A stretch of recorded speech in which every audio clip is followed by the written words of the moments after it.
Como siempre se los he mencionado, que haya sido un día laboral productivo, deseando pues que ya todos estén de regreso en sus hogares y para los que van todavía en el tráfico de regreso a casa, pues igual siempre éxitos, paciencia y sobre todo mucha precaución para poder finalizar con ese retorno a casa, ya que siempre hay familias que nos esperan, ¿oyeron? Así que esperamos siempre hacer amena la espera durante el tráfico con el desarrollo del curso. Y si no me engaña, si no, mis cálculos no me fallan, creo que esta sería nuestra última o penúltima clase, te lo vamos a corroborar previo al examen parcial. Así que entonces vamos a avanzar para poder definir un poquito ese tema, ver los calendarios y definir, jóvenes. Así que sean bienvenidos a la clase del día de hoy. Y previo a iniciar con la grabación, solo si, como ya es costumbre, me pueden corroborar que tengamos audio y sonido de calidad para poder continuar. Dice Sí, Sergio, sí. licenciado. Sí, se le Gracias, escucha, Sergio. licenciado. Bueno, empecemos pues, jóvenes. Recording in progress. Bien, jóvenes, bueno, el día de hoy nos toca finalizar el tema de las características que abordáramos en la clase pasada. Nos quedaron dos características pendientes y entramos ya a lo que es el contenido del derecho procesal colectivo. La vez anterior desarrollamos, si no mal recuerdo, 7 características. Desarrollamos la característica que todos los días y horas son hábiles. Hablamos de la combinación del juez unipersonal que conoce el inicio del proceso, que se combina con el tribunal de conciliación, que conoce dentro de la fase de conciliación, para concluir con el conocimiento del juez unipersonal. Hablamos también de que el juez dentro del conflicto colectivo de carácter económico-social tiene la facultad de iniciar de oficio en cuanto tenga conocimiento que se han quebrantado las prevenciones, puede iniciar los procedimientos de reinstalación. Hablamos del tema de que no era exigible la asesoría profesional en el caso de la conciliación, pero sí lo era en dado caso se llegase al arbitraje. Hablamos como quinta característica que los tribunales de conciliación y arbitraje se conforman por un juez letrado o de derecho y por dos jueces lego o también llamados jueces de hecho. La sexta característica era que el pliego de recomendaciones que emite el Tribunal de Conciliación no es vinculante con el procedimiento de huelga, pero ese pliego de recomendaciones sí es vinculante en caso de llegar al arbitraje. Y finalmente hablamos que el Tribunal de Arbitraje puede dictar resoluciones, ¿sí? Ultra petito, es decir, más allá de lo pedido. Entonces, esas son las 7 características. Vamos a ver la octava y para el efecto vámonos a nuestro artículo 412, ¿sí? Artículo 412. Y aquí vamos a encontrar nuestra octava característica, que es que el sistema de apreciación y valoración de la prueba dentro del derecho procesal colectivo debe hacerse de acuerdo con el sistema denominado leal saber y entender de los jueces. ¿Sí? Repito, el sistema de apreciación y valoración de la prueba dentro del derecho procesal colectivo debe hacerse de acuerdo con el sistema denominado leal saber y entender de los jueces. Demos lectura al artículo 412, artículo 412. Los tribunales de conciliación y arbitraje apreciarán el resultado y el valor de las pruebas según su leal saber y entender, sin sujetarse a las reglas del derecho común.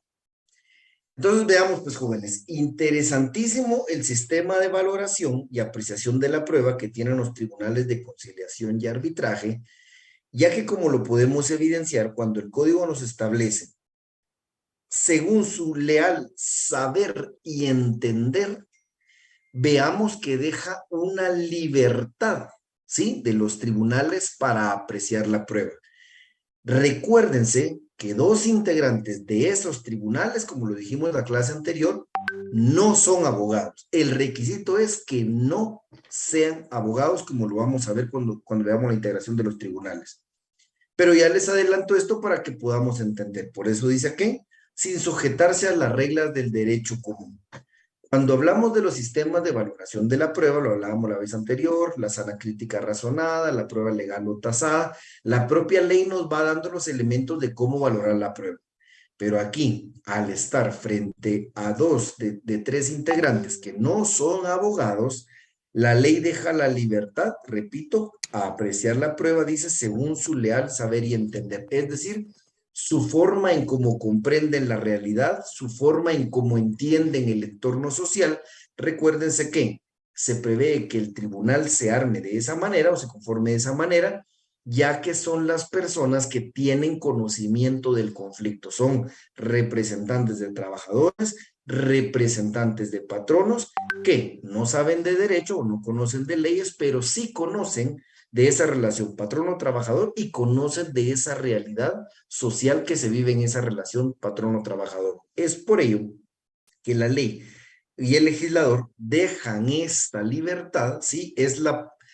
Esta es el sistema de valoración de prueba más flexible que van a encontrar en toda la ley.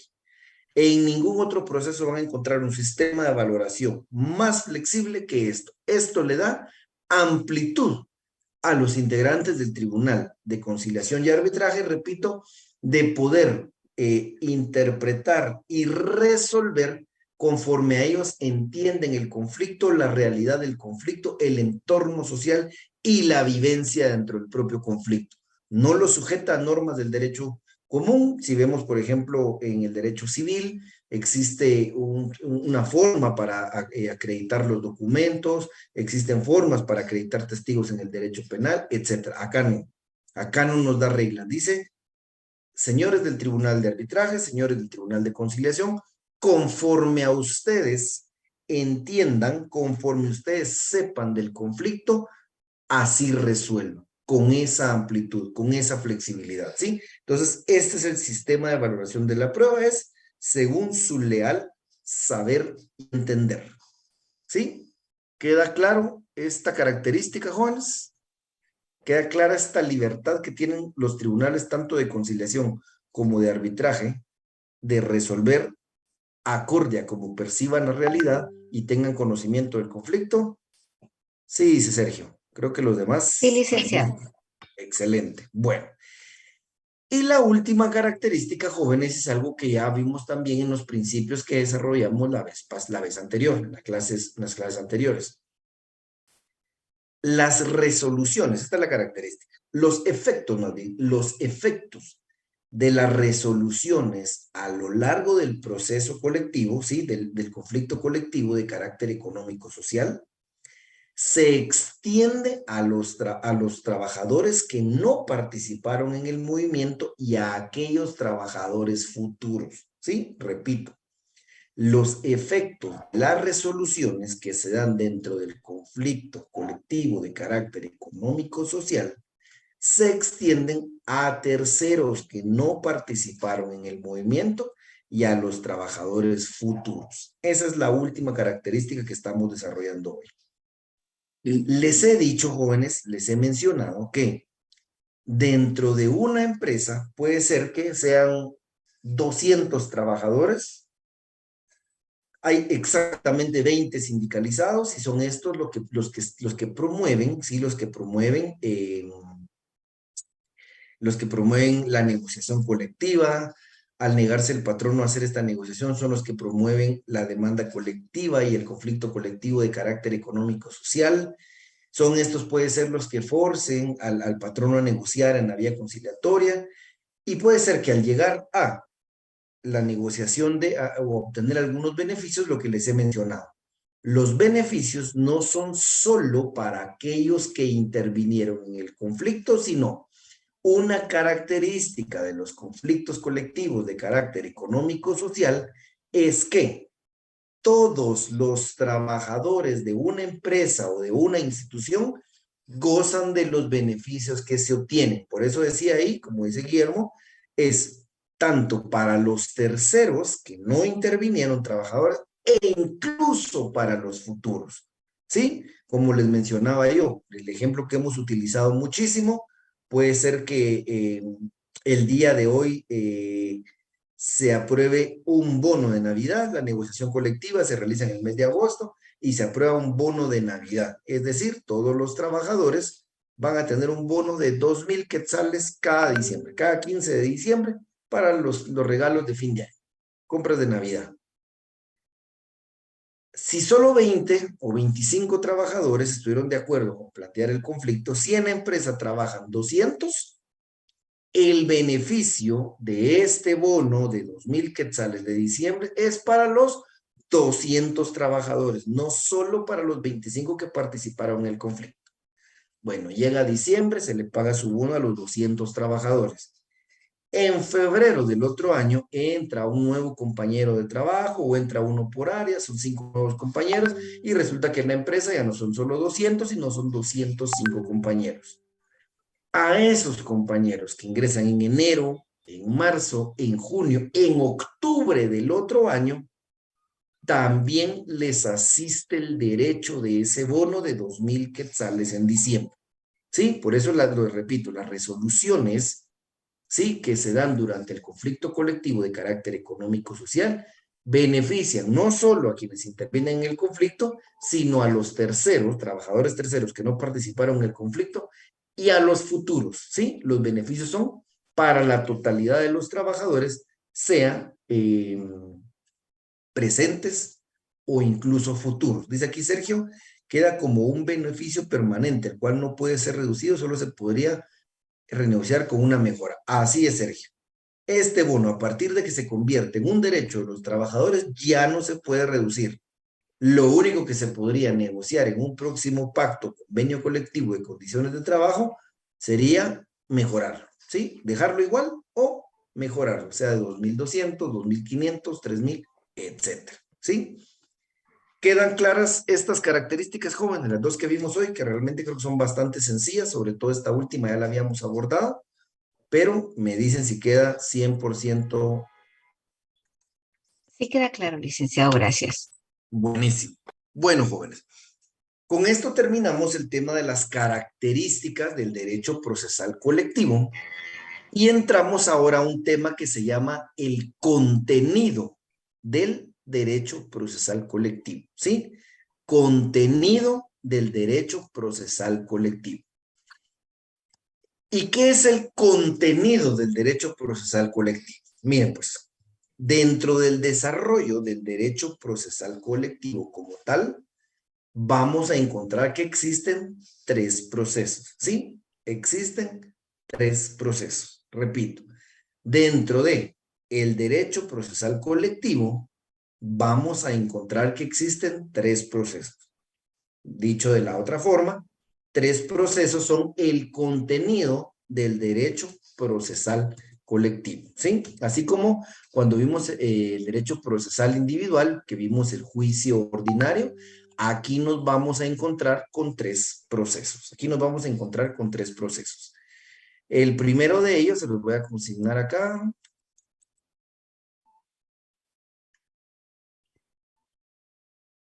Los conflictos colectivos de carácter económico-social. Aquí sí ya vamos familiarizando con los términos, jóvenes.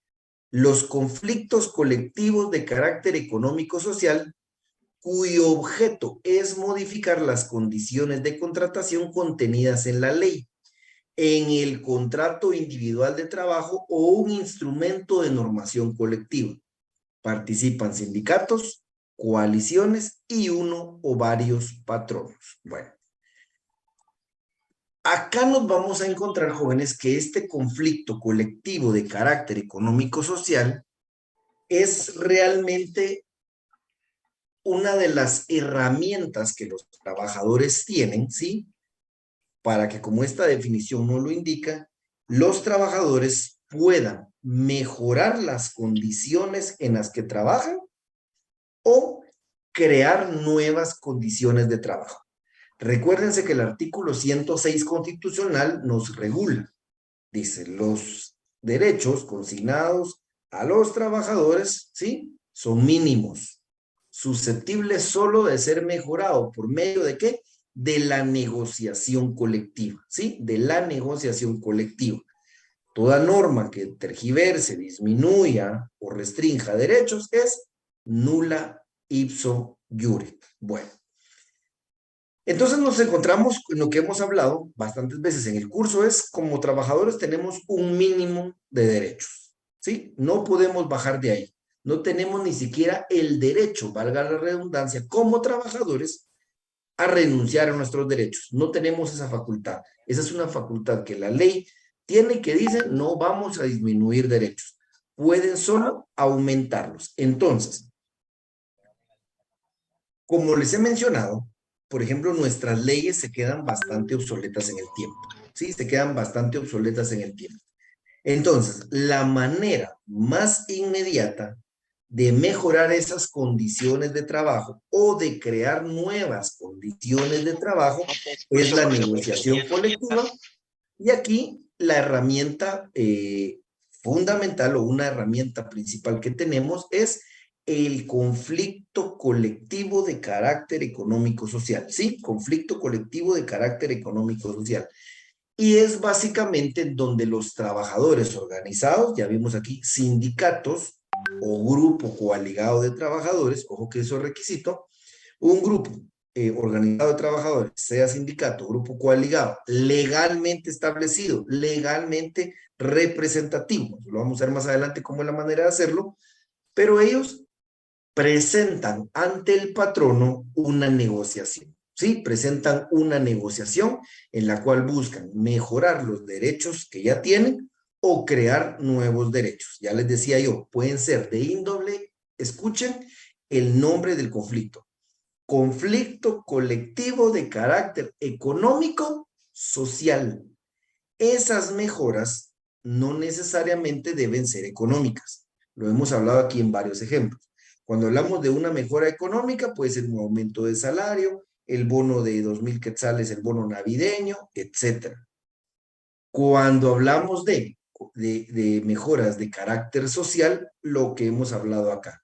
Por ejemplo, la creación de una guardería, la creación de una escuela de párvulos dentro de la empresa, qué sé yo, que faciliten, no sé, el almuerzo, que aunque va inmerso en lo económico, puede ser más un aspecto de tema social, etcétera. Entonces, tenemos que tener claro que esas mejoras pueden ser tanto de índole económico como de índole social, acorde a las necesidades de los trabajadores, pero también sujeto, siempre recuérdense que a la capacidad del patrón, así como lo vimos en nuestros considerandos del Código de Trabajo. Veamos la literal B del considerando cuarto, donde nos dice, el derecho de trabajo constituye un mínimo de garantías sociales protectoras al trabajador y renunciables únicamente para esta y llamadas a desarrollarse posteriormente en forma dinámica en estricta conformidad con las posibilidades de cada empresa patronal. ¿Sí? Entonces, vemos que este es el canal para llevar a cabo esa negociación colectiva. ¿Sí? Cuando hablamos de negociación colectiva, cuando hablamos que hay necesidades en una empresa, en una institución, que hay grupos de trabajadores organizados, sea sindicato o grupo coaligado, que dicen, tenemos la necesidad de plantearle al patrono, sí, que mejore estas condiciones de vida, de trabajo, o que nos cree estas otras, lo que vamos a utilizar ahí es la negociación colectiva por medio de qué? Del conflicto colectivo de carácter económico-social, jóvenes. Sí, conflicto colectivo de carácter económico-social. Adelante, estimada Ethel. Gracias, licenciado. Me surge la duda, sobre todo por esta libertad que tienen los jueces a la hora de valorar la prueba. Eh, los trabajadores, por ejemplo, presentan un conflicto colectivo de carácter económico-social y quieren, digamos, que poner una guardería o hacer la escuelita de párvulos, etcétera. Eh, y dado que el derecho laboral es protector del trabajador, pero las posibilidades del patrono lo impiden. Eh, me surge aquí la duda si no, de cualquier manera, el juez se inclinará por apoyar a los trabajadores, aún sacrificando al patrono. Me da la impresión de que de alguna manera eso podría prestarse como para exprimir al patrono que de pronto no tienen las posibilidades, ¿verdad? No sé si en su práctica, si usted lo ha visto, si eso pasa o no pasa. Sí, Etel, en la experiencia le puedo decir que no he visto que un tribunal de arbitraje o un juez al declarar la justicia o injusticia de la huelga ¿Cuánto se sería que el día 150 va? se exceda castigando al patrón. Tanto los tribunales de conciliación, arbitraje y el juez son conscientes de estos principios en donde, si bien es cierto, les he mencionado, es protector de los trabajadores, nunca puede ser en detrimento del patrón, del patrimonio del patrón, porque aquí peligra consecuentemente más adelante la propia estabilidad del trabajador. Si es el Estado, digamos, podría no haber problema porque al final el Estado no quiebra, se va a endeudar y demás, pero si hablamos sobre todo de índole privada, sí se puede castigar muchísimo el capital. Y le digo que aunque en el Estado, pues digamos, tenga un respaldo del presupuesto y de endeudarse y de Aguanta. endeudarse, Ujú. no he visto yo un conflicto colectivo en donde por beneficiar al trabajador se castiga al patrono éter. O sea, por eso Ya. es, Le sí comento esto porque yo trabajé en 1992 y en el 98 se cerró la empresa Philips Van Heusen, una empresa muy famosa de camisas, seguramente la conocen muchos. Y sí, eh, el último año se formó un sindicato y a pesar de que la compañía tenía muchos beneficios para los trabajadores, teníamos médico, teníamos dentista, teníamos almuerzo que estaba subsidiado por la compañía, teníamos un bono en enero para los estudiantes.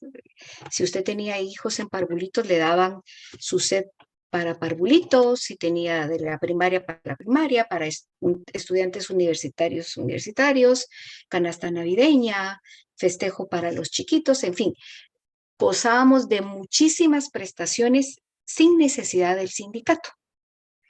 Se forma el sindicato en el 97 y pidieron cantidad de cosas ridículas. La compañía estaba bien sin ellos y decidió la compañía retirarse en 1998 y nos dejaron a más de 2.500 personas sin empleo. Entonces, por eso le preguntaba, ¿verdad? Porque ¿qué tanto puede apretar el juez al patrono? Ya el patrón estaba dando muchos beneficios, a mi criterio, porque nadie lo obligaba, ¿verdad? A darnos todos esos beneficios y al final cerró la compañía.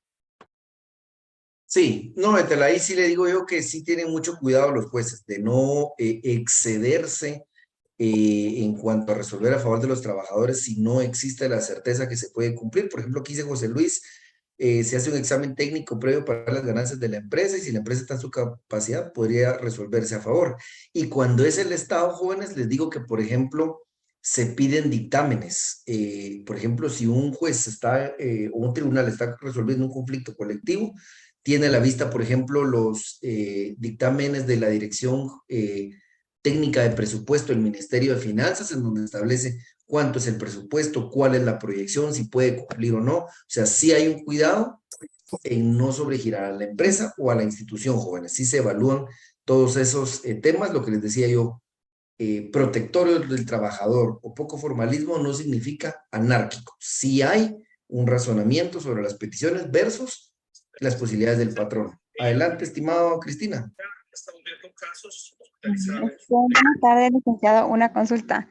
Con respecto a los conflictos colectivos económicos, por ejemplo, si los trabajadores no están de acuerdo porque les están aumentando el trabajo, el doble se podría decir, podrían llegar a un acuerdo con el patrono que haya un pequeño aumento, ya que para ellos pues eso recrea un conflicto, ya que se les está aumentando trabajo más de lo que ellos han recibido normalmente, pero no les quieren hacer un pequeño aumento. Pero no sé, bueno, hay un conflicto en ese aspecto porque varios no están de acuerdo, pero no sé si implicaría en este conflicto colectivo económico. Sí, Cristina, acá dos cosas. Recuérdense que vimos el principio de mejora o de reivindicación, ¿se recuerdan? Entonces aquí los trabajadores pueden plantear un conflicto colectivo de carácter económico-social y podrían haber, a mi consideración, dos alternativas. Uno, supongamos, me voy a inventar ahorita, el trabajador es contratado y ya lleva la mayoría años trabajando, me invento ahorita, 10 expedientes diarios. Y ese es el pago que tiene cada uno. Resulta que ahora tenemos 15 expedientes diarios que trabajar y no nos están pagando extra. Planteamos un conflicto colectivo de carácter económico-social y empezamos una negociación. Estimado patrono, mire, estamos de acuerdo en trabajar los 15 expedientes, se lo están sacando el jugo, la presión es mucha, pero necesitamos que nos nivelen el salario acorde a lo que estamos trabajando de más.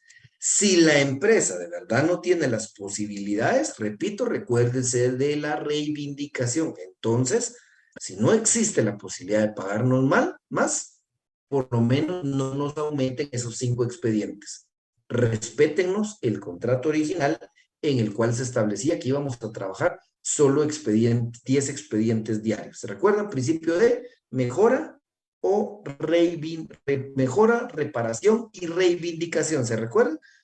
Puede ser que la lucha no sea necesariamente obtener el aumento porque de verdad la empresa no tiene la capacidad, pero sí al menos que no nos carguen ese trabajo extra sin pagarnos la diferencia. Pero sí sería la ruta, estimada Cristina, plantear el conflicto colectivo de carácter económico-social, sea para buscar el aumento o de salario o que no exista aumento en la carga laboral. No sé si estamos bien ahí, Cristina. Sí, estamos claras, licenciado. Muchas gracias. Gracias. Bueno, entonces vean, jóvenes. Entonces, este es el camino. Este es el camino para todo ese tipo de casos. Sí, para la negociación colectiva, repito, mejora de los derechos, como lo acabamos de ver. Gracias a Cristina ahí por el aporte, porque eso me da ahí la luz para decirles que no solo puede ser la mejora, recuérdense que también existe la reparación, ¿sí? Recuérdense que dentro de el conflicto colectivo de carácter económico-social, existe, ¿sí? Estas incidencias de reinstalación, ¿sí? Las incidencias de reinstalación. Cuando ya hay prevenciones dictadas y existe una represalia del patrono en contra del trabajador, la ley prevé que va a ser reparado en su dueño. Integralmente va a ser reinstalado en su puesto de trabajo y pecuniariamente se le van a pagar los salarios dejados de percibir y todos los bonos que debió haber percibido durante ese tiempo. Bueno, vamos a ver también entonces que puede ser de reivindicación, el ejemplo que les acabo de consignar. Bueno, si no existe el dinero para mejorar el salario, al menos que no nos aumenten el trabajo. Reivindíquenos, déjennos en las condiciones que estamos. Nosotros estamos contratados hace meses algunos, hace años otros, para operar 10 expedientes mensuales. Si no nos van a pagar la diferencia, no nos carguen esos 5 expedientes adicionales. Vamos a ver que dentro del conflicto colectivo de carácter económico-social tenemos dos fases procesales, ¿sí? Tenemos dos fases procesales, que son la conciliación y la huelga, ¿sí? Repito, dentro del conflicto colectivo de carácter económico-social tenemos dos fases procesales, que son la conciliación y la huelga, ¿sí? La conciliación y la huelga. Bueno, vamos a ver entonces, jóvenes, que existe una fase de negociación extrajudicial, como se los he mencionado, existe una fase donde la ley obliga, y lo vamos a ver despacio, a que patrono y trabajadores por sí mismos intenten solventar sus conflictos. ¿Sí? Que negocien ellos sin necesidad de intervención del Estado. Si esa negociación fracasa, entonces ya nos da la oportunidad, ¿sí? De plantear el conflicto colectivo de carácter económico-social. Es decir, planteo mi demanda colectiva con todas mis solicitudes. Queremos aumento de salario, queremos que nos aperturen una guardería, Y si no se puede aperturar el salario, al menos que nos regresen a la carga laboral que teníamos y que no nos aumente porque no nos están pagando la diferencia. Ahí vamos a ver que ya entramos a la fase de conciliación. La primera fase, entonces.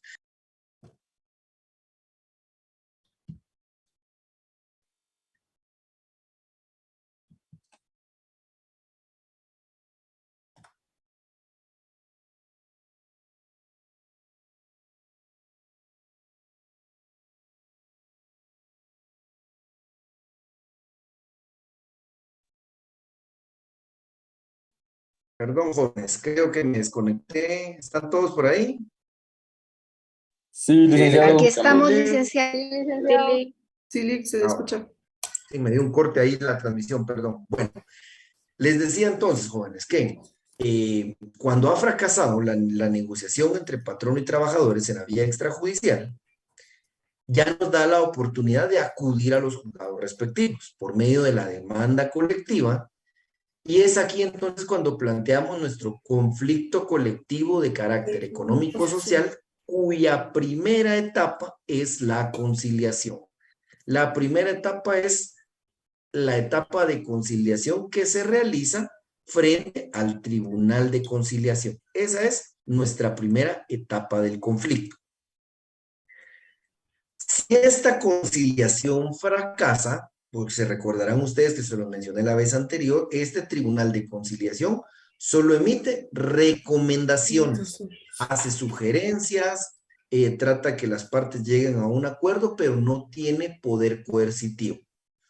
Si fracasa la conciliación, fracasa esta primera fase procesal, la segunda fase del conflicto colectivo de carácter económico-social es la huelga, ¿sí? Es la huelga. El trabajador tiene un derecho de ejercer la huelga como una medida de presión para obligar al patrono a negociar o para que finalmente sea un juez unipersonal. ¿Se recuerdan? El que se pronuncie sobre la justicia o injusticia de la huelga. Es decir, si al trabajador le asiste o no le asiste la razón. Esto es el conflicto colectivo de carácter económico-social. Y recuérdense acá que cuando estamos en la sustanciación de este conflicto colectivo de carácter económico-social, todos los días y horas son hábiles. ¿Se recuerdan? Todos los días y horas son hábiles. Creo que artículo 324, segundo párrafo. Para la sustanciación de los conflictos de carácter económico-social, todos los días y horas son hábiles. Es en este proceso, sí, repito, el derecho procesal colectivo, su contenido son 3 procesos. El primero de ellos, que es el conflicto colectivo de carácter económico-social, cuya función es ser el vehículo para buscar la mejora, ¿sí?, de las condiciones de trabajo o crear nuevas condiciones de trabajo. Es la herramienta que tienen los trabajadores para plantearle al patrono una negociación, ¿sí?, en la sustanciación de este proceso. Todos los días y horas son hábiles. ¿Vamos claros hasta ahí, jóvenes? ¿Dudas o consultas con el conflicto colectivo de carácter económico-social? Que ya para el segundo parcial de todos modos lo entramos a ver despacito. Ahí sí ya vemos todo el procedimiento. ¿Sí? Ahorita me interesa que entiendan las generalidades. Aquí ¿Estamos? estamos aún en la 1, ¿verdad, licenciada? En la primera generalidad. Aquí estamos ahorita, ya describí lo que es el conflicto colectivo de carácter económico-social, mi estimada Ethel. Esto es estoy bien. como Gracias. 2 fases procesales, conciliación y huelga. ¿Sí? Bueno. El siguiente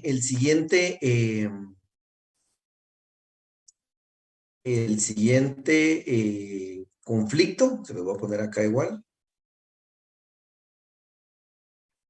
Veamos, pues, el siguiente conflicto es el conflicto colectivo de carácter jurídico o de derecho. Tienen como parte de la controversia a sindicatos, grupo coaligado y a uno o varios patronos. El objeto es obligar al cumplimiento de derechos previamente establecidos en instrumentos de normación colectiva que se han visto inobservados por las partes, ¿sí? Para que me entiendan un poco, este conflicto colectivo de carácter jurídico o de derecho es el equivalente a un juicio ejecutivo, ¿sí? A un juicio ejecutivo. Vean que dicen que el objeto es obligar al cumplimiento de derechos previamente establecidos en un instrumento de normación colectiva, ¿sí? En un instrumento de normación colectiva. Entonces, vamos a ver acá, jóvenes, que puede ser, ¿sí? Puede ser que pactamos en el convenio, ¿sí? Pactamos en el convenio o en el pacto colectivo de condiciones de trabajo. Hagamos de cuenta, no nos vayamos por un ejemplo pecuniario. Hoy en agosto lo firmamos y en el mes de enero, ¿sí? En el mes de enero quedó pactado que empieza a funcionar la guardería. Empieza a funcionar la guardería. Entonces, resulta que las mamás, las que son madres, iban a hacer uso de la guardería, pues se confían, no contratan a una persona que les ayude, ya no pagan el NURSE donde tenían a los hijos, etcétera. Porque en el convenio o el pacto colectivo que se firmó el mes de agosto de 2023 quedó establecido que en enero de 2024, el 15 de enero, iniciaba a funcionar la guardería. Sorpresa que llegamos al 15 de enero y la guardería ni sus luces. Obviamente siempre habrá un espacio racional, puede ser que el patrón no diga, miren, se me complicó, no han traído los muebles, las personas que se contrataron quedaron mal, pero en una semana máximo hoy lo solventamos. Puede ser que el grupo de trabajadores de un compás de espera, pero digamos, llegado al final de enero y al ver que no se cumple con esa condición, se puede, ¿sí? Se puede iniciar el conflicto colectivo de carácter jurídico o de derecho. El conflicto colectivo de carácter jurídico o de derecho. ¿Para qué? Para el simple hecho de que el juez obligue al patrón de su cumplimiento, del cumplimiento de la obligación de que se trate, ¿sí? Vamos a ver más adelante, no los quiero confundir ahorita, pero eventualmente si es una cantidad líquida exigible, digamos si puede ser solo un aumento de salario o un bono, eventualmente los trabajadores pueden acudir a la vía ejecutiva normal. Sin embargo, una ventaja, y esto sí anótenlo, digamos, una de las ventajas que da plantear el conflicto colectivo de carácter jurídico o de derecho es la posibilidad, que es muy importante, de solicitarle al patrón el pago de daños y perjuicios, ¿sí? Repito, una de las ventajas que da plantear el conflicto colectivo de carácter jurídico o de derecho de resolverse con lugar en favor de los trabajadores es que se puede plantear la solicitud de pago de daños y perjuicios. En este caso de la guardería, se podría plantear que, por ejemplo, se causó un daño en el gasto que ocasionó de emergencia pagar niñeras, pagar colegios, pagar otra guardería, etcétera. Hubo un daño, porque en la economía ya no estaba previsto pagar un colegio, pagar una niñera por el compromiso del patrón, y al no haberse cumplido, ¿sí? Se tuvo que acudir a hacer un gasto extra que se le puede requerir al patrón. Esa es la ventaja del juicio, del conflicto colectivo de carácter jurídico o de derecho. Y repito, como se lo dije en la definición que les acabo de dar, el planteamiento es básicamente cuando ya existe un convenio colectivo de condiciones de trabajo o un pacto colectivo de condiciones de trabajo y se incumple alguna de las cláusulas. Ojo que puede ser viceversa. Repito, en el 99.99 de los casos el que incumple es el patrón, pero el patrono también podría hacer uso si los trabajadores dejasen de cumplir alguna de las cláusulas de este conflicto colectivo de carácter económico, jurídico o de derecho, ¿sí? Para el solo hecho de reclamar su cumplimiento y además la posibilidad de solicitar daños y perjuicios. Ojo, jóvenes, que el tema de que todos los días y horas son hábiles es únicamente en el conflicto colectivo de carácter económico-social. Ahí leen bien eso. Aquí en el conflicto colectivo de carácter jurídico o de derecho, esa norma ya no aplica.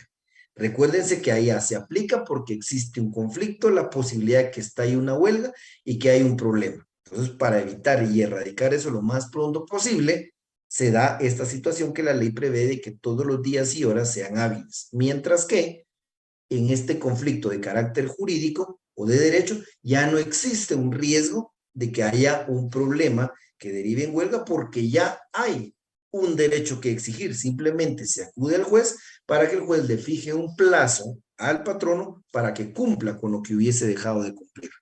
Adelante, estimada Ethel. Licenciado, aquí en este caso, como el patrono no cumplió, estamos en el ejemplo de la guardería, se podría justificar el ausentismo de las mamás que se tuvieron que quedar en casa a cuidar a sus niños, como parte del reclamo, que no les descuenten los días que se quedaron en casa porque tuvieron que quedarse 15 días cuidando a los chiquitos porque no tenían con quién dejarlos. Sí, Ethel, para mí sí. Podría, Recuérdense ¿sí? que, sí, principio tutelar de los trabajadores. ¿Quién incumplió? El patrón. Es racional para un juez que una mamá tenga que cuidar a su hijo o en dado caso, dependiendo la edad de los niños, llevárselos. Obviamente todo tiene que ser, repito, Ethel, como ya vimos, leal, saber y entender, y recordemos que Claro. el juez, porque aquí ya solo va a ser el juez de primera instancia unipersonal que resuelva, él va a tener que resolver en conciencia.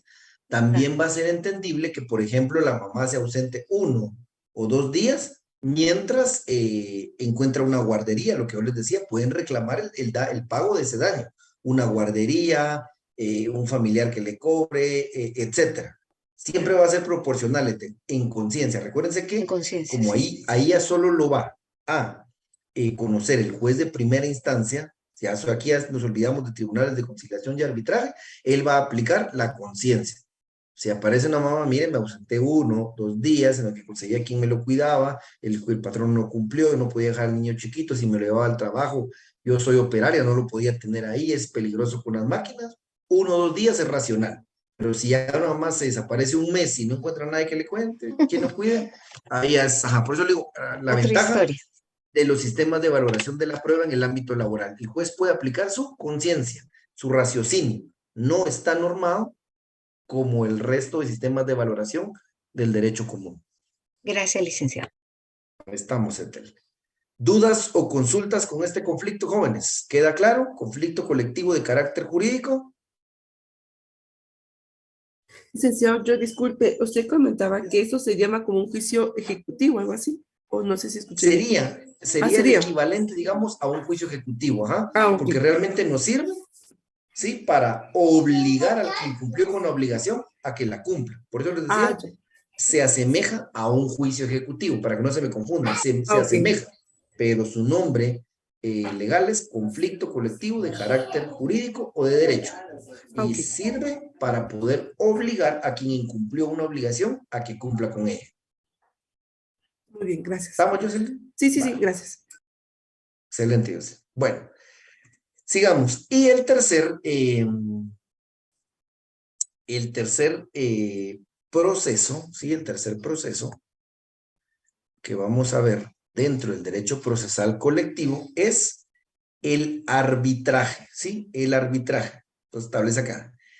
El arbitraje es el procedimiento eventual o alternativo mediante el cual las controversias originadas por razones de orden económico y social entre la parte de la relación colectiva del trabajo se sujetan al conocimiento y resolución de un tribunal investido de jurisdicción, cuyo fallo constituye una sentencia que vendrá a crear nuevas y mejores condiciones de prestación de servicios que solo podrán ser superadas mediante nueva sentencia arbitral o bien mediante la celebración de otro instrumento de normación colectiva.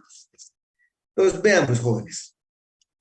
Ya descubrimos, primer proceso, conflicto colectivo de carácter económico-social. Es el que le permite al trabajador plantear una negociación frente al patrón. Sí, decirle, señor patrono, sentémonos en este proceso de conciliación y negociemos. Si no hay un acuerdo, los trabajadores tienen derecho a hacer uso de la huelga, ¿sí? Derecho de huelga. Bueno, primer proceso. Segundo proceso, ya lo acabamos de ver, conflicto colectivo de carácter jurídico. Sí, se suscribe un convenio o pacto colectivo de condiciones de trabajo o existe un laudo arbitral y una de las partes incumple, se puede acudir al conflicto colectivo de carácter jurídico para requerir que el juez obligue a la parte que cumplió al cumplimiento. ¿Sí? 2. Y ahora 3, el arbitraje. Pero vamos primero con René. Adelante, René. Bájale un poquito de volumen. Buenas noches, licenciado, mucho gusto, gracias por el espacio. Fíjese que a mí me surge una duda. Le quiero hacer 2 preguntas puntuales. La primera es, ¿cuánto tiempo tarda digamos, una cuestión así de arbitraje? Es decir, si no es muy tardado, 1. Y la segunda es, en el caso hipotético de que, por ejemplo, como el sindicato ya planteó junto con el patrón lo del laudo, ¿verdad? Entonces, pero si un grupo coaligado hace una solicitud.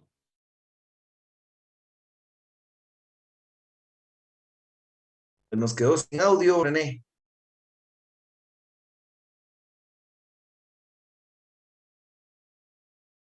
René, se nos quedó sin audio, pero no sé si soy solo yo o no sé si los demás lo escuchan. Sí, se quedó sin audio. Se quedó sin audio, mi estimado René. ¿Me escucha, Lick? Ahí ya se oye, ya se escucha nuevamente, René. Ok, entonces le decía que le quería hacer 2 preguntas, Lick. Por ejemplo, si el sindicato con el patrón llegan a un arbitraje exigiendo un aumento salarial, ¿verdad? Bueno, pero entonces la pregunta era ¿cuánto tiempo tarda ese tipo de litigio, digamos, si no es muy tardado? Y la segunda pregunta, Lick, es por ejemplo, si un grupo coaligado viene y solicita un aumento salarial, viene el patrono y se lo da. ¿Y qué pasaría con ese laudo de arbitraje? Le estoy hablando de una institución pública. Gracias, Lick. Claro que sí, René. Vean, la primera pregunta le puedo decir que los procesos de arbitraje no son tan demorados. Recuérdense que cuando se plantea el conflicto, ¿sí? La ley ya lo vimos y les comenté que en la práctica sí se da así, establece que se le va a dar preferencia a cualquier otro negocio. Y una vez que ya se planteó el conflicto, ahorita vamos a ver el tema del arbitraje, básicamente el juez, si no se logra la conciliación o si no hay ánimo de ir al arbitraje, como se lo voy a explicar ahorita, prácticamente inmediatamente después conforma el tribunal de arbitraje y entra a conocer el conflicto. Entonces, primera respuesta, estimado René, en la práctica le puedo decir que no es muy demorado. A partir de que se plantea el conflicto, yo le podría decir que si la negociación, pues, o los puntos no son muy extensos, yo le podría decir que en no más de un mes existe una resolución. Repito, jóvenes, en materia colectiva sí se le da cumplimiento a lo que establece la norma. Eso sí pasa en la práctica. Entonces, yo diría que a más tardar un mes, si hubo conciliación incluso, René, está solventado el tema. 2, lo que usted me decía, si hay un laudo arbitral que emite una sentencia en la cual se da un aumento. Si después un grupo coaligado le solicita al patrono un aumento y este lo da, enhorabuena. Ese aumento entra en vigencia, estimado René. Ningún problema. Todo lo que sea para mejorar las condiciones de los trabajadores es bienvenido. Entonces, ahí no hay ningún inconveniente. El problema sería que el grupo coaligado, viéndose emitir un laudo arbitral recientemente, que acuérdense, vamos a ver que todo eso tiene plazos, quieran plantear una negociación y el patrono no quiera, se van a topar ¿con qué? El patrono va a invocar que existe un laudo arbitral que tiene un plazo y sobre todo que no son los legitimados para negociar. Pero, repito, René, para ser concreto en su pregunta, si el grupo coaligado le pide un aumento al patrono y este lo da, es válido. Los derechos de los trabajadores son susceptibles de ser mejorados. Cero problema, René. No sé si ahí estamos claros, René. Muchísimas gracias, licenciado. Muy amable. Le agradezco. Buenísimo. Bueno, entonces veamos el arbitraje. Dice Marvin, acá todas las horas y días son hábiles. No, Marvin. Recuérdense que solo en la sustanciación del conflicto colectivo de carácter económico-social. No en el conflicto colectivo de carácter jurídico o de derecho, no en el arbitraje. Aquí ya no aplica, ¿sí? Adelante, David. Buenas noches, licenciado. Adelante, David. Buenas noches. Sí, tengo una duda con respecto a la huelga. Si todos los trabajadores se van a huelga, ¿qué pasa con las responsabilidades de la empresa? Pongamos de ejemplo las responsabilidades ante la SAT, ante sus declaraciones de impuestos, si no hay nadie que las elabore, ¿cómo queda la empresa en este sentido? Ahí se me adelantó mi estimado David, pero cuando veamos la huelga, tal vez para no desviarme mucho del tema, vamos a ver que existe un mínimo de trabajadores que debe quedarse en la empresa para no atender labores esenciales, David. No obstante, la mayoría la haya aprobado, el juez la va a declarar, o digamos, valga la redundancia, va a aprobar esa decisión de ir a la huelga, siempre y cuando se hayan cumplido con algunos porcentajes mínimos para seguir prestando el servicio. Pero eso lo vamos a ver cuando lleguemos a la huelga, pero para no dejarle la pregunta en el aire, se deja un mínimo de trabajadores al frente de las labores, David. Ok, muchas gracias, licenciado. Y eso lo vamos a ver despacito, Julio, no es que no quiera responder al completo, pero eso lo vamos a ver ya para nuestro segundo parcial. Entonces, vean pues jóvenes, entonces el tercer proceso que se da dentro del derecho procesal colectivo es el arbitraje. Vamos a ver que existen dos clases de arbitraje. Veamos el artículo 397, ¿sí? Artículo 397. Existe el arbitraje potestativo, ¿sí? Que es potestad de las partes, y existe el arbitraje obligatorio, es decir, cuando por mandato legal tenemos que acudir al arbitraje, ¿sí? Eso lo vamos a ver despacio, pero ahorita que nos quede claro, existe el arbitraje potestativo y el arbitraje obligatorio. Básicamente el arbitraje potestativo es cuando las partes de común acuerdo deciden ir al arbitraje. Puede ser que se plantee el conflicto colectivo de carácter económico-social, se plantea la demanda, y cuando el juez de trabajo y previsión social integra el tribunal de conciliación, las partes le dicen, señor juez de trabajo y previsión social, tribunal de conciliación, deseamos obviar este procedimiento, ¿sí? Debemos obviar este procedimiento, ¿sí? Entonces, vamos a ver que las partes pueden decir, mire, ya negociamos por un mes y son 20 peticiones y en una no lo logramos poner de acuerdo. Esto fracasó como negociación. Mejor nos vamos a ir de una vez al arbitraje y que sea el tribunal el que resuelva el conflicto. Ese es el potestativo. Vamos a ver también que vencida la conciliación, tal vez los trabajadores deciden ya no ir a la huelga, sino ir al arbitraje. Y vamos a ver que existe otro tipo de arbitraje, ¿sí? En los cuales, por la naturaleza de los servicios o por no cumplirse ciertas condiciones, como lo vamos a ver detalladamente, la ley regula que obligatoriamente se vaya al arbitraje.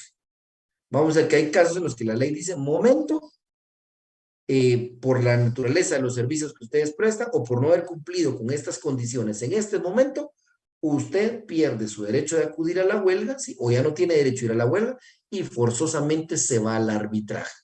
¿Y qué es el arbitraje? Como lo acabamos de ver aquí como lo acabamos de ver en la definición que les di, dice, es cuando hay, dice, controversias originadas por razones económico y social entre las partes de la relación colectiva y someten el conocimiento a un tribunal de arbitraje para que éste emita un fallo que se constituye en una sentencia. ¿Sí? Entonces, el tribunal de arbitraje, jóvenes, este sí ya tiene poder coercitivo. Este sí resuelve el conflicto a diferencia del tribunal de conciliación. El Tribunal de Arbitraje, se recuerdan ustedes, toma como base lo actuado por el Tribunal de Conciliación. Vamos a ver el procedimiento despacito. Entra a interactuar con las partes y resuelve. Ellos sí emiten una sentencia que se denomina, ojo, anoten, laudo arbitral. Ellos emiten una sentencia que se denomina laudo arbitral. Y ese laudo arbitral se transforma entonces en un instrumento de normación colectiva. Es decir, se vuelve ley profesional, es decir, de obligatorio cumplimiento. ¿Sí? Aquí sí se emite sentencia, repito, la cual se convierte en un instrumento de normación colectiva, es decir, ley profesional, que es de obligatorio cumplimiento. Entonces, si el Tribunal de Arbitraje en su sentencia emite que se da, digamos, con lugar la solicitud de aumento del 10% de la totalidad de los trabajadores de la empresa Patito, eso es un instrumento de normación colectiva. Bueno, patrono, a partir del mes de septiembre, como dice el laudo arbitral, usted nos paga el 10% de aumento. Si usted no cumple con eso, planteamos nuestro conflicto colectivo de carácter jurídico o de derecho para el solo hecho de obligarlo a que nos pague.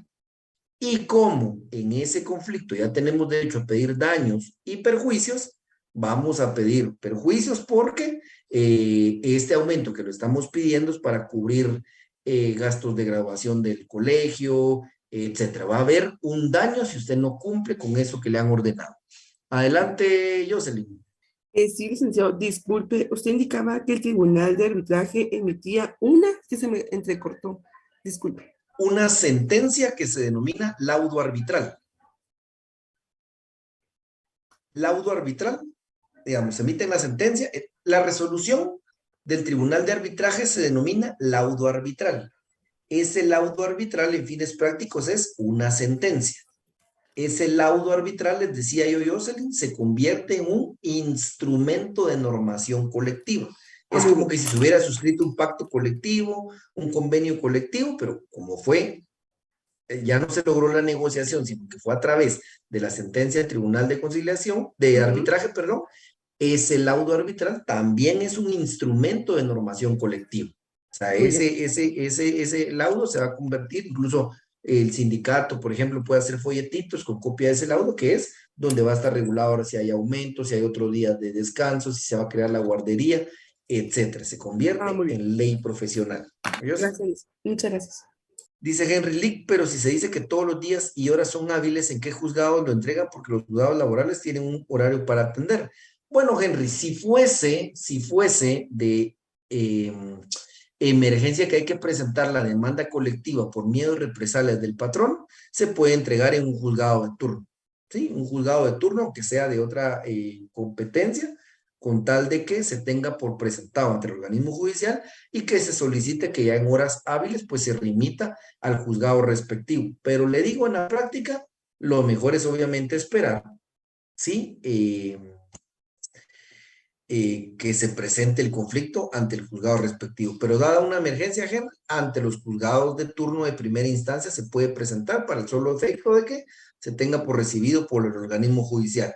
Fuera de eso, le digo que aunque todos los días y horas son hábiles, se tiende más al cómputo de los plazos, porque en sí, todo lo que es resoluciones y audiencia, los juzgados de trabajo lo van a hacer en juzgado, en horario, digamos, hábil, de 8 a 3 de la tarde. Pero para el cómputo de los plazos, Henry, todos los días y horas son hábiles. Vamos a ver... Bueno, creo que ahí estamos. ¿Dudas o consultas, jóvenes? Con las características... ¿Sí, Brian? Buenas tardes, licenciado. Solo una consulta. Disculpe, ¿podría repetir en qué momento el arbitraje es obligatorio? ¿Indicaba cuando la ley lo establece o cómo? ¿Podría dar algún ejemplo, por favor? Sí, es que fíjese, no me quiero meter mucho ahí porque no los quiero confundir, me interesan más las generalidades, pero por ejemplo, Brian, vamos a ver que hay servicios esenciales, ¿sí? Que la ley, por la naturaleza de ser esenciales, que les digo yo, las fuerzas de seguridad del Estado, no les permite acudir a la huelga, porque dicen, no nos podemos quedar sin fuerzas de seguridad del Estado. Obviamente hay delincuencia, hay que cuidar a la población. Entonces, ustedes no pueden acudir a la huelga. Lastimosamente, obligatoriamente, ustedes se van al arbitraje. Ese es un ejemplo, Brian. Y dos, vamos a ver que, aunque se opte por ir a la huelga, si en un plazo establecido no se cumplen ciertos requisitos, la ley dice, bueno, como no se cumplen los requisitos para ir a la huelga, o sea, usted tenía su derecho, pero no cumplieron con el número de trabajadores, no lo hicieron en el plazo establecido, entonces, para solventar este conflicto, obligatoriamente al arbitraje. Por darle dos ejemplos, Brian, pero digo, esto lo vamos a ver despacio cuando veamos ya para el examen final el tema del arbitraje. Pero no sé si para no dejarlo con una duda, resolví lo que me preguntaba. Sí, licenciado, muy amable, gracias.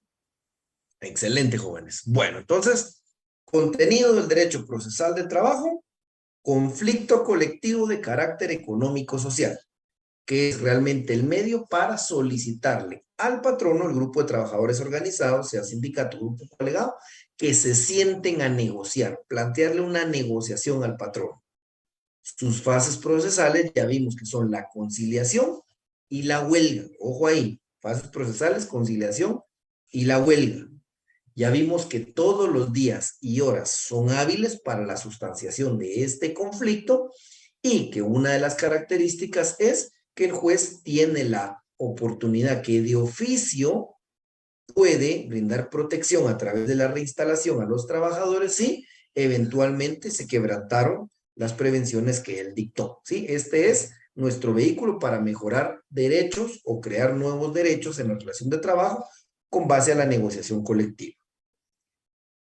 Conflicto colectivo de carácter jurídico o de derecho es cuando existe un instrumento de normación colectiva, sea un pacto colectivo de condiciones de trabajo, un convenio colectivo de condiciones de trabajo o un laudo arbitral, ¿sí? Que contienen derechos de los trabajadores o de los patronos y se incumple con alguna de estas obligaciones, podemos plantear el conflicto colectivo de carácter jurídico o de derecho para requerir el obligatorio cumplimiento de la condición que se dejó de cumplir y este proceso nos permite requerir el pago de daños y perjuicios que se hubieran ocasionado.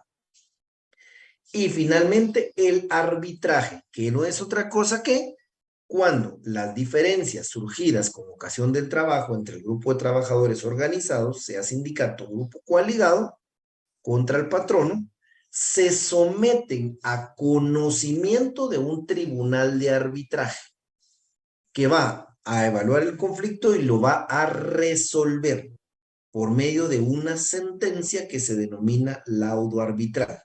Este laudo arbitral se convierte en un instrumento de normación colectiva de obligatorio cumplimiento. Estos son los tres procesos que conforman el derecho procesal colectivo del trabajo. ¿Dudas o consultas, jóvenes? ¿Queda claro? Sí, gracias. Licenciado, solo una duda. ¿Hasta aquí va a entrar el examen? Vean, si quieren vamos a pausar acá la grabación para dejar solo la clase. Lo voy a pausar aquí. Recording stopped. Y vean, jóvenes, yo veo que ustedes empiezan exámenes el próximo martes, ¿verdad? ¿Es así? Creo que empezamos clases el próximo martes. Entonces, Sí, perdón. el 21. 22. Bueno, entonces vean, jóvenes. El examen entraría hasta acá, salvo que quieran que trabajemos el día lunes la organización de los juzgados de trabajo en materia colectiva, entraría hasta ahí, o si prefieren que ese tema lo dejemos para el segundo parcial, lo dejamos para el segundo parcial, aunque ese segundo parcial se cargue un poquito más. Pero vamos a ser un poquito democráticos. Ustedes decían si lo dejamos hasta acá. Obviamente esto me obliga a hacerlo igual con la otra sección. Veo dos hasta Calic y los demás no se Mejor pronuncian. hasta aquí. Levantamos la mano si quiere. Licenciado, pero el lunes tanto irán por a la haber votación clases o no, porque como el 20 son las Suspendieron, votaciones. ¿verdad? Me imagino Sí, yo que vi van a que suspender, emitieron sí. un calendario, una circular. Sí, Bueno, si quieren, para evitarnos ese conflicto, lo dejamos hasta acá, jóvenes. Lo vamos a dejar hasta aquí. El contenido del parcial. Entonces lo vamos a hacer el día de clase. Yo, si no mal recuerdo, A nosotros nos toca, ¿cuándo nos toca con ustedes, jóvenes? Es la siguiente semana, no la que viene, sino la última de agosto. Recuerdo, creo que es el miércoles 30 nuestro examen. 28, ¿no? El 28 nos 28 toca. es 28, 28, licenciado. bueno, creo que es 28 a las 20 horas, ¿verdad? Así me mandaron a mí el calendario, si no mal recuerdo. Es correcto. Correcto. Entonces 28 nos a miramos las 20. el lunes 28 a las 20 horas. Yo ese día les coloco el enlace del formulario para el examen en transcurso de la tarde. Empezamos a las 20 horas. Tenemos 30 minutos para resolver el examen a razón de 15 preguntas. Son 2 minutos para cada pregunta. De verdad, el examen nada del otro mundo. Es lo que hemos platicado en clase, lo que les he resaltado, lo que ustedes han anotado. Entonces, 30 minutos. De hecho, se me hace mucho tiempo para lo que es el examen, pero para evitarnos inconvenientes, sí les pido que estén muy al pendiente. Lo habilitamos a las 8, cerramos a la plataforma a las 8:30. Repito, tiempo más que suficiente para hacer el examen. Entonces, si alguien no estudió y está esperando que le den copia y se demora porque no encuentra los chivos o quien le conteste las preguntas, jóvenes, tengan cuidado. Recuérdense que si a las 8:30 que se cierre el portal, pues yo al final estamos trabajando con la computadora, hay que tenerle confianza, se tiene como que no se hubiese entregado. Y el examen extraordinario, ahora que tengo más tiempo, todavía el semestre pasado el colegio me absorbía mucho, pues sí estoy pensando regresar a la modalidad que lo hacía de inicio, que es hacerlo, digamos, ya no examen, sino hacerlo verbal. Nos conectamos en la compu, quienes tengan examen extemporáneo, yo le hago la pregunta, le doy 1 minuto para que me responda y así vamos a ir haciéndolo para evitar que la mayoría se quede a veces para extraordinario, solo para ver cómo viene el examen, que también me había pasado. Entonces, les encargo, jóvenes, para que por favor con tiempo manden su examen. Repito, van a ver que no es nada del otro mundo ese examen y así nos evitamos inconvenientes. ¿Oyeron? Entonces, lo vamos a dejar hasta acá, jóvenes. Les subo la grabación en un ratito y nos miramos, nos miramos hasta dentro de 2 semanas, ¿verdad, jóvenes? Nos veríamos hasta el 4 de septiembre.